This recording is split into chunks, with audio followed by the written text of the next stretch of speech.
He's there for 30 minutes. These guards are there. They're not distracted. How does no one see him for 30 minutes? Now at 11, we take our questions to the state. After a report shows a quadruple murderer was able to get out of an Ionia prison because of human error. Plus, we show that report to a former guard at the prison. Taxpayers, especially people living in Ionia, need to be asking a whole bunch of questions. Good evening, everyone. I'm Brian Sterling.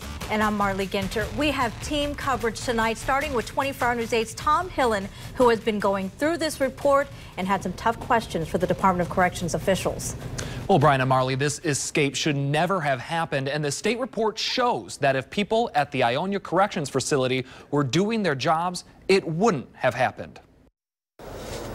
A series of human errors throughout the day on February 2nd allowed Michael Elliot to break out of prison, abduct a woman in her car, and drive to Indiana. Are people going to lose their jobs over this? It's certainly possible, yes. According to the report, Elliot was able to get white clothing. When he was out in the yard, he took an opportunity when a guard wasn't looking to hide behind a building. He then took off his prison gear, and in all white, he blended in with the snow. Elliot then went to an area of an internal fence where there was a gap at the bottom and slid under.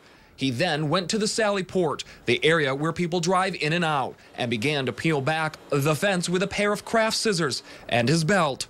According to the report, Elliot can be seen doing this on camera.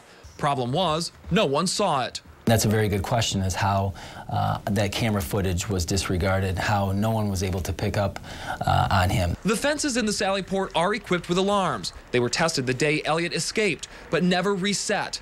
They sat inactive for 6 hours. During that time, Elliot escaped. It's hard to even come up with a reason why, and in fact, at about 8:40, when the officer who sat in front of that light and sat in front of that alarm for almost 6 hours got up and left, that officer's supervisor noticed that the alarm was flashing, and the supervisor simply reset the alarm.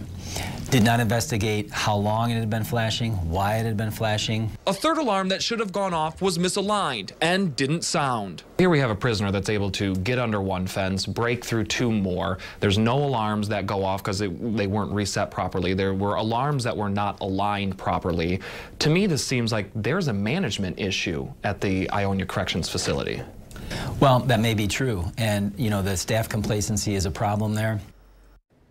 Elliot was arrested in Indiana after 24 hours on the run. In the report, the state outlined 11 steps to help keep this from happening again, including inspecting fences and creating brighter uniforms. Now, you can see all of those right now on woodtv.com. Marley.